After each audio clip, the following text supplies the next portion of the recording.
Hi everyone, it's Kirsten Posh YouTube channel. Welcome back to another video on my channel, and today's video I'll be reviewing our round 16 win against the Richmond Football Club. If you have a team Kirsten Magpies, welcome, like, comment, share. If you're new, like, comment, share and subscribe. Now I'm going to be addressing a couple of issues in our round 16 performance, but without further ado, let's get straight into it. Now, if you are new, don't forget to drop a like, also drop a sub as well, much appreciated. Now, the few things I want to jump on to the jumper clash. Now, the reason why the Richmond refused to wear a jumper clash against us, and this is the same thing with Carlton and Essendon, is that if we wore our white kit with black shorts, it causes a clash with Richmond, who wear a black with yellow sash with white shorts as well. It does cause a bit of a clash, even if we wear it against Carlton. Now, we will be wearing a retro jumper, and which in fact I will be doing a special video. This has come in, so I will be doing it. But this is what probably irks me a little bit on the jumpers. I'm a massive fan on the jumper clashes, and I think it should be a talking point.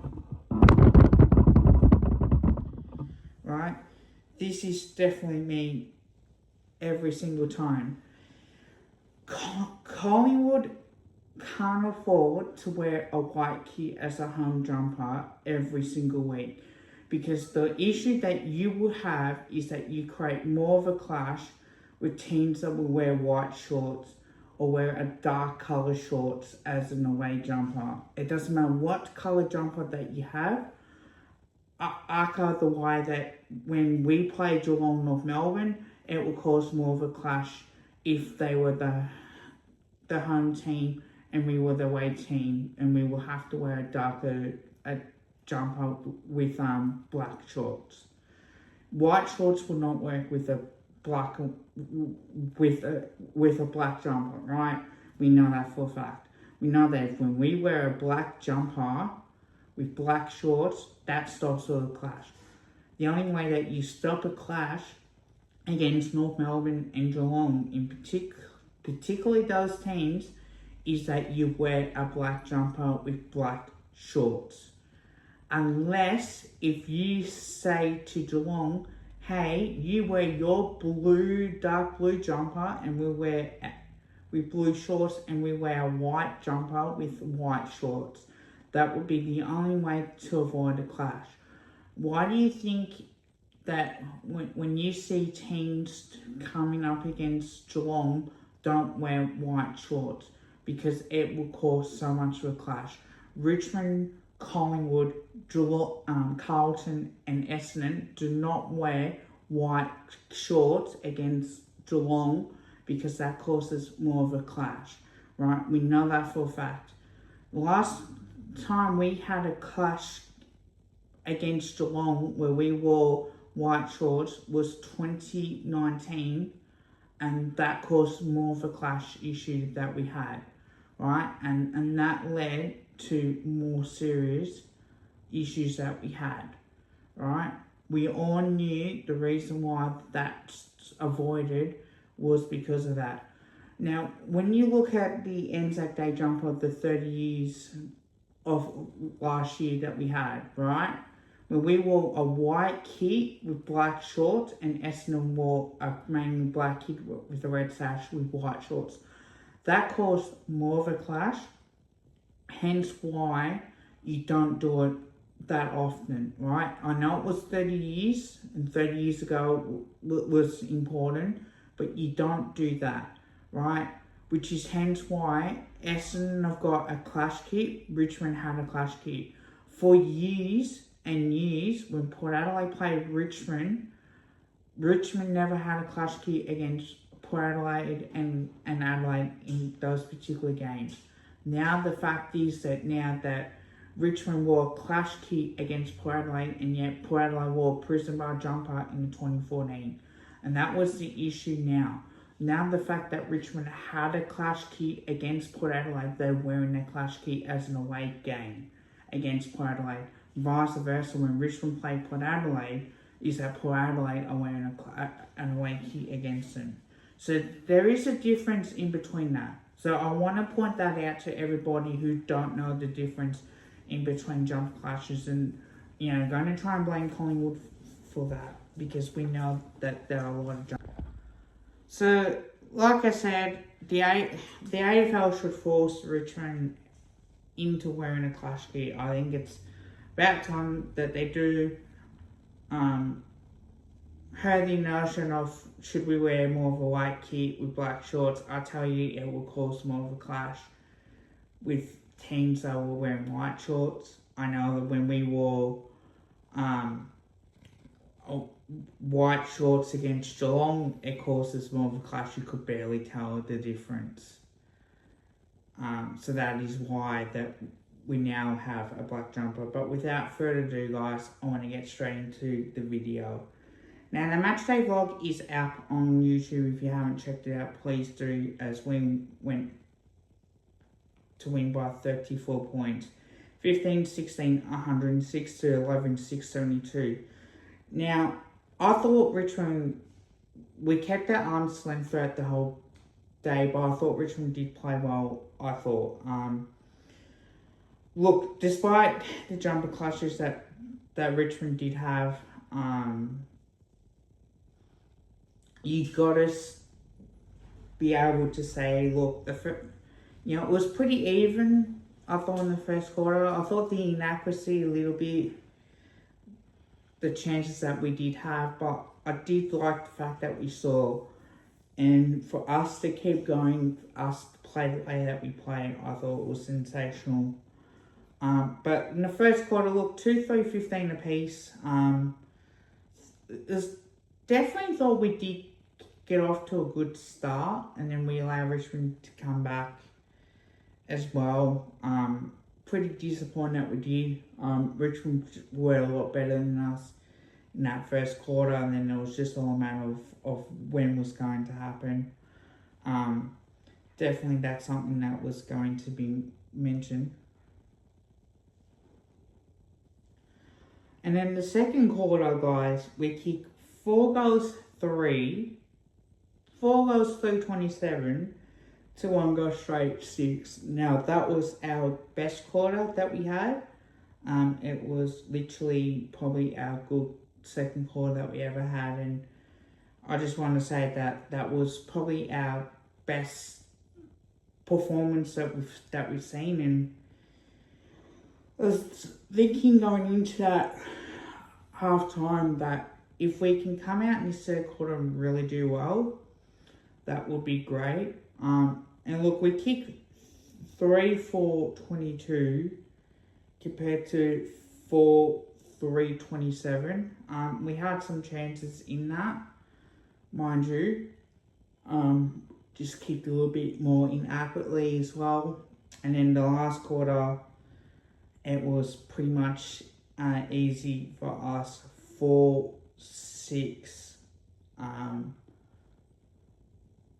4-6-30 compared to 4 straight 24. So, look, we won the last quarter, we won the second quarter. Yes, they slightly won the third quarter. But it was very interesting indeed as well. And yeah, just absolutely love the fact that we are playing really, really well. Some plays are very hard to really get glimpses of, but I want to get through the first score plays because now I need to get into it. Look, a rush behind for the Tigers. Nick Dacos kicking the first goal for the game, got a hole in the ball decision. Thought that was great. Jasper Agar kicking his first as well. Josh Dacos missed. Patrick Richensko missed as well. Ryan Mansell missed as well. Jasper Agar kick his second goal. Nick Dacos kick his second goal as well. That was a 50-metre penalty. Ryan Still missed as well. And then a rush behind for the Magpies going in towards quarter time as well. Definitely there was a few chances there that we had.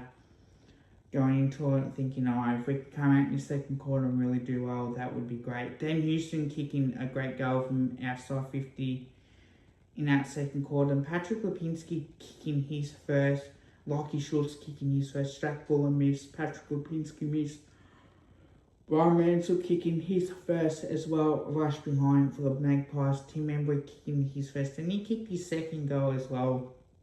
Jack Buller kicking his first going towards halftime. It's like, oh, hey, well, we've done well here. Can we just at least come out and make a very good impact here? And in the third quarter, Tim Taranto kicked the goal. Sam Gould missed as well. John DeGoey was sensational, kicked his first. Taj Hodson went off due to a blood rule. Jack Wooler kicked his second goal as well. That was a great mark. Tim Taranto kicked his second goal as well. Tim Embry missed as well. Patrick Lipinski kicked his second goal. Dan Houston missed, which almost got it as well. Tim Taranto kicked his third goal. John DeGoey missed. Noel Baldo kicked his first. Josh Daigle missed. Tom Brown missed. Dilly Green missed. Towards three-quarter time, it's like, alright, if we can just come out in this last quarter and really start pressing hard, certainly that we would be a chance. Lockie Schultz kicked his second goal. Nick Dacos, mate, kicked his third goal. Brilliant. Captain, brilliant stuff. Sam Gill kicked his first goal. Lockie Schultz missed as well. Dan Houston missed as well. That was his third behind. Ed Allen missed. Lockie Schultz kicked his third goal. Ryan Mansell kicked his second. Lockie Schultz kicked his fourth. Tim Embry missed as well. Ryan Mansell kicked his third goal. Josh Dacos missed a rush behind, and then Tim Taranto kicking his fourth goal as well for the Tigers, and we won by 34 points as well. What can you say? It was a really good win for the Pies as well. Now, I want to go through the stats, because again, it's very important. 387 to 380, 216 to 199 kicks. Handballs 171 to 181, 56 to 51 inside 50s, 77% to 75% disposal efficiency, 26% from 15 goals, 56 inside 50s, 21%, 11 goals from 51 inside 50s as well. 716 to free kick counts, and you know what? People are going to say that Colin got kissed on the dick with some of the umpiring decisions. You know what? About freaking time that we got some. The amount of times that we get shit umpiring decisions on our end, it's about fucking time we get some on our end. So that was about time. Hit outs look 25 to 33. Clearances 30 to 31. So we only just lost the clearance by one. Center clearances 14 apiece, and then stoppage clearances 16 to 17. Contested possessions 103 to 117. 283 to 253 uncontested possessions. 58 to 68 turnovers, 68 58 intercepts as well, 43% to 42% time in possession. This quarter, 46% to 42%. In the last 10 minutes, 26% to 42% as well. Very happy with the way that Collingwood are going about the game and really proving. And then the marks, 122 to 94. 20 and 30 marks inside 50, which is always great. 8 to 4 in the contested marks. Our biggest lead was 44 points, but we won by 32, so I take that. Their biggest lead were 8 points as well. Look, we missed 4 to the left, 6 to the right. Hit the post to the left twice. 3 rushed behind, 1 was touch. 3 to the left, 1 to the right. Hit the post on the left once, and 1 rush behind as well. 61-37 tackles, which was great. 7 to 10 tackles in the 450 as well. 9 to 12 in the bounces. 39 1% apiece, and 72-73 in the interchanges made as well, which was really, really good. How do I rate this game out of 10? Look, I did say on Pies Footy stream it was 8.5 out of 10, and I still stick by it despite the jumper clash. I saw a lot more than, despite Richmond kicking a couple goals and making it only 32 points. But I did like the fact that I saw Lockie Schultz standing up when it mattered the most. And I saw the fact that saw that, again, Dan Houston doing what Dan Houston does. Absolutely using him in the right position as well. Jordan Gurry standing up for what he does, and it was good to see Jack Crisp having a great game as well. So very good indeed. Now for the Cavs and Magpies votes, and look, this game is going to be very hard to do, but without further ado, I'm going to get straight into it. One vote is Lockie Schultz. I think he does deserve a vote this week. Look, 4 goals won. People are going to come at me in the comments with this, and to be fair, look, you can have your opinion on who you thought was best on ground, but having said that, I thought Lockie kicked 4 goals for us as well. He was the one that stood up for where it mattered the most. Look, I thought the team member kicking 2 goals too, which was again great effort. But with Lockie Schultz, I thought that he's 4 goals won, 16 disposals. His pressure was superb as well. 2 votes, I'm gonna say Josh Dacos. Tempting to give Dan Houston a vote, but unfortunately it's very hard to do. When Josh just had 29 disposals and 3 behinds, he could have kicked a couple goals as well. 3 votes, I can't go past this man, Nick Dacos. Look, 3 goals straight, 37 disposals. What a champion he is. He just does it week in, week out as well. What can I say? He's such a star of the game. I hope you guys liked the video. Don't forget to drop a like, also drop a sub as well. This will be out until next time. Bye for now, guys. And also, I will be streaming Gold Coast versus Collingwood on Saturday twilight as well. So keep an eye out on the channel for that. I don't know. I think the VFL. I may stream the VFL game potentially. Might do a double header with that. So we'll wait and see. So yeah, we'll definitely wait and see, and we'll see what happens, or VFLW, whatever. But until then, bye for now.